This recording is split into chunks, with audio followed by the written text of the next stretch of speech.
பெண்கள் பகுதியிலிருந்து இப்போது கேட்கலாம். முஸ்லிம் அல்லாத சகோதரி முதலில் கேள்வி கேட்கலாம். எல்லோருக்கும் மாலை வணக்கம். என் பேர் ஆர்த்தி. நான் ஒரு இன்ஜினியரிங் ஸ்டூடெண்ட். பெரும்பாலான மதங்கள் அதற்குண்டான கோட்பாடுகளை வைத்திருக்கிறது என்று நான் நம்புகிறேன்.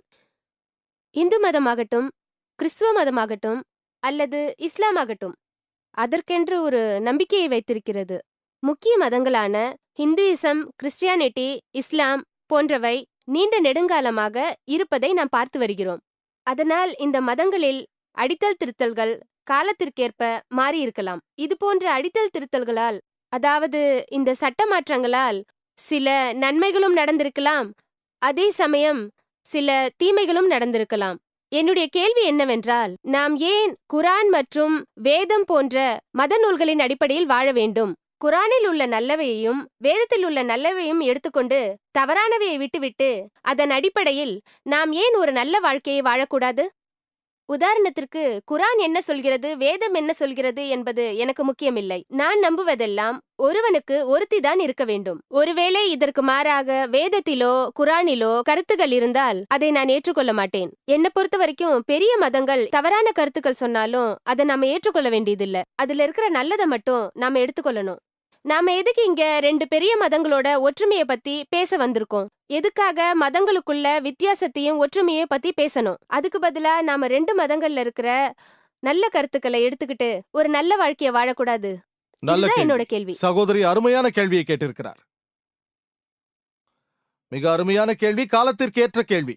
நாம் ஏன் மதங்களை பின்பற்ற வேண்டும்? ஏன் இந்து மதம், ஏன் இஸ்லாம், ஏன் கிறிஸ்தவ மதம்? அனைத்து மதங்களிலும் இருக்கும் நல்ல விஷயங்களை மட்டும் பின்பற்றலாமே. ஆனால் எது நல்லது எது கெட்டது என்று தீர்மானிப்பது யார்?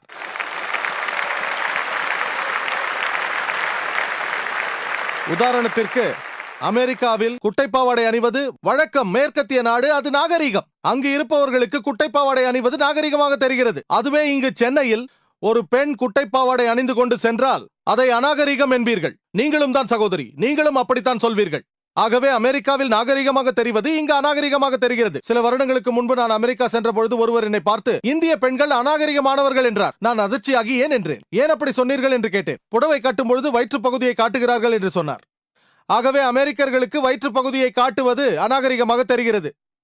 ஆகவே யார் தீர்மானிப்பது? நீங்கள் சில முஸ்லிம் நாடுகளுக்கு சென்றால், அதாவது அரபு நாடுகளுக்கு, ஒரு பெண்ணை பார்ப்பதையோ கூர்ந்து கவனிப்பதையோ அநாகரிகம் என்பார்கள். இங்கு நாம் ஒரு பெண்ணை பார்க்கலாம், பேசலாம், தொடாமல் இருக்கும் வரை அநாகரிகம் இல்லை என்பார்கள். ஆகவே வரவேற்கும் பொழுது தொடாமலே வணக்கம் என்போம். மேற்கத்திய நாடுகளில் சாதாரணமாக கை குலுக்கிக் கொள்வார்கள். ஒரு ஆணும் பெண்ணும் கை குலுக்கிக் கொள்வது அங்கு நாகரிகமான ஒரு விஷயம்.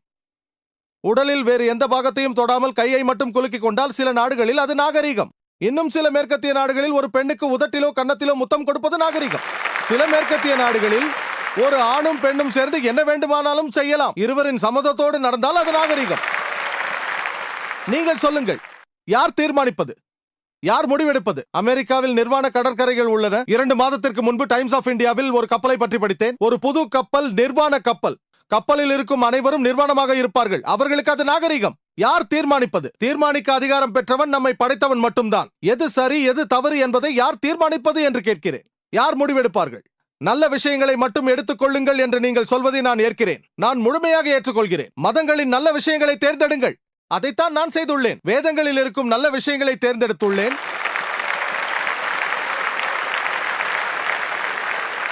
ஆனால் எனக்கு எது சிறந்ததாக இருக்கிறதோ அது உங்களுக்கு சிறந்ததாக இருக்காது. அதுதான் பிரச்சனை. நான் இந்த மேடையிலிருந்து சவால் விடுகிறேன். இங்கிருக்கும் அனைவருக்கும் சவால் விடுகிறேன். இஸ்லாத்தின் எந்த ஒரு நியதியும் மனித இனத்திற்கு தீங்கு விளைவிக்கும் என்று நிரூபிக்க முடியுமா? கூறுங்கள்.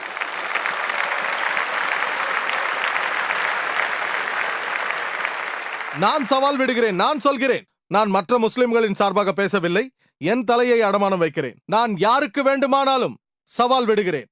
ஆம், முஸ்லிம் அல்லாத அநேகர் சில விஷயங்களை தவறு என்று சொல்லலாம். உதாரணத்திற்கு, இந்த சகோதரி ஒரு ஆண் ஒரு மனைவிக்கு மேல் மனம் முடிப்பதை ஏற்கவில்லை. நான் அதை பற்றி பேசுகிறேன் இன்ஷா அல்லாஹ். இந்த விளக்கத்தை கேட்ட பிறகு நீங்கள் உங்கள் கருத்தை மாற்றிக்கொள்வீர்கள். என் பதிலை ஏற்றுக்கொள்வீர்கள். உதாரணத்திற்கு, இரண்டும் எவ்வளவு என்ற கேள்விக்கு உங்களுக்கு பதில் தெரியவில்லை என்றால் நான் சொல்கிறேன். பதில் தெரிந்த பிறகு நீங்கள் ஏற்றுக்கொள்வீர்கள். ஆகவே சகோதரி என்ன செய்ய வேண்டும் என்றால், நீங்கள் ஏற்றுக்கொள்ளாத விஷயங்களை தைரியமாக மைக்கில் வந்து கூறுங்கள். நான் ஒரு சாதாரண மாணவன். அல்லாவின் உதவியால் எப்படியாவது பதில் சொல்ல முயற்சிக்கிறேன். ஒரு திருமணத்திற்கு மேல் செய்து கொள்ளலாம் என்று வேதங்கள் சொல்கிறது, பைபிளும் சொல்கிறது. குரானும் சொல்கிறது. நீங்கள் இதில் எதையுமே நம்பவில்லை என்றால் பிரச்சனை இல்லை. நாம் அறிவுபூர்வமாக இதை பற்றி பேசுவோம். இயற்கையாகவே ஆணும் பெண்ணும் சம விகிதத்தில் பிறந்திருக்கிறார்கள் என்பது உங்களுக்கு தெரியுமா? இயற்கையாகவே சம விகிதத்தில் ஆணும் பெண்ணும் பிறந்திருக்கிறார்கள். ஆனால் ஒரு குழந்தை மருத்துவ நிபுணரை கேட்டால் அவர் உங்களுக்கு தெளிவாக பதில் அளிப்பார், ஒரு பெண் குழந்தை ஆண் குழந்தையை விட நோய் கிருமிகளை எதிர்த்து போராட அதிக வல்லமை பெற்றது என்று. ஆகவே குழந்தை பருவத்திலேயே பெண் குழந்தையை விட ஆண் குழந்தைகள் அதிகமாக இறந்து போகிறார்கள். ஆகவே குழந்தை பருவத்திலேயே பெண்கள் ஆண்களை விட அதிகமாக இருக்கிறார்கள். காலப்போக்கில் புகைப்பிடிப்பதால் மரணம், குடிப்பதால் மரணம், விபத்தினால் ஏற்படும் மரணம், போரினால் ஏற்படும் மரணம், பெண்களை விட ஆண்கள் அதிகமாக இறந்து போகிறார்கள். இன்று உலகத்தில் ஆண்களை விட பெண்கள் கோடிக்கணக்கில் அதிகமாக இருக்கிறார்கள். நம் இந்திய நாட்டை போல ஒரு சில நாடுகளில் மட்டும்தான் பெண்களின் எண்ணிக்கை ஆண்களை விட குறைவாக இருக்கிறது. ஏனென்று தெரியுமா? பெண் சிசு வதைதான் காரணம். பிபிசி கொடுத்த தகவல் படி, பிபிசியின் எமிலி பெக்கனன் கொடுத்த தகவல் படி, லெட்டர் டை என்ற நிகழ்ச்சியில் அசைன்மெண்ட் என்ற தலைப்பில் ஒவ்வொரு நாளும் இந்தியாவில் 3000 கருச்சிதைவுகளுக்கு மேல் நடக்கின்றது. அதுவும் கருவில் இருப்பது பெண் என்று தெரிந்த பின்பு.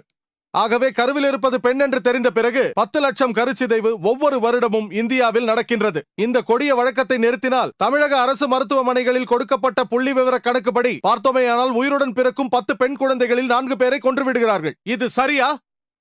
இது தவறு. இந்த கொடிய வழக்கத்தை நிறுத்தினால் இந்தியாவிலும் பெண்களின் எண்ணிக்கை ஆண்களை விட அதிகமாகும். அமெரிக்காவில் மட்டும் ஆண்களை விட 78 லட்சம் பெண்கள் அதிக அளவில் இருக்கிறார்கள். யூகேவில் மட்டும் 40 லட்சம் பெண்கள் அதிகமாக இருக்கிறார்கள். ஜெர்மனியில் 50 லட்சம் பெண்கள் அதிகமாக இருக்கிறார்கள். ரஷ்யாவில் 90 லட்சம் பெண்கள் அதிகமாக இருக்கிறார்கள்.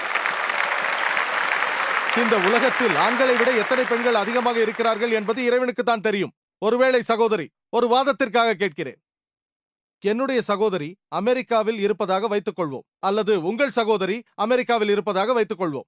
கல்யாண சந்தை நிரம்பி விட்டது. எல்லா ஆண்களும் தனக்கென்று ஒரு பெண்ணை மணந்து கொண்டார்கள். இருப்பினும் அங்கு 78 லட்சம் பெண்கள் வாழ்க்கை துணை கிடைக்காமல் இருப்பார்கள். வாழ்க்கை துணை இல்லாத அந்த பெண்களுக்கு இருக்கும் ஒரே ஒரு வழி என்னவென்றால், ஒன்று ஏற்கனவே திருமணமான ஒரு ஆணை மணப்பது அல்லது பொது உடைமையாவது. நீங்கள் சொல்லலாம், பொது உடைமையா? சகோதரர் ஜாக்கீர், இவ்வளவு கடுமையான வார்த்தையா? சகோதரி, இதைவிட நாகரிகமான வார்த்தையை பயன்படுத்த முடியாது. எனக்கு சிறந்த வார்த்தையும் தெரியவில்லை.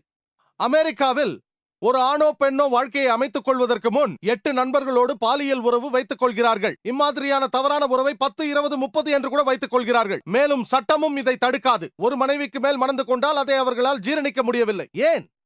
மனைவியாக இல்லாமல் இருந்தால் அவருக்கு எந்த உரிமையும் இல்லை. அவரை அவதூறாக பேசி அவமதிக்கிறார்கள். ஆனால் இஸ்லாத்தில் 2வது மனைவிக்கு சம உரிமை கொடுக்க வேண்டும், மதிப்பும் கொடுக்க வேண்டும், மரியாதையும் கொடுக்க வேண்டும். ஆனால் நான் உங்கள் கருத்தை ஏற்கிறேன் சகோதரி.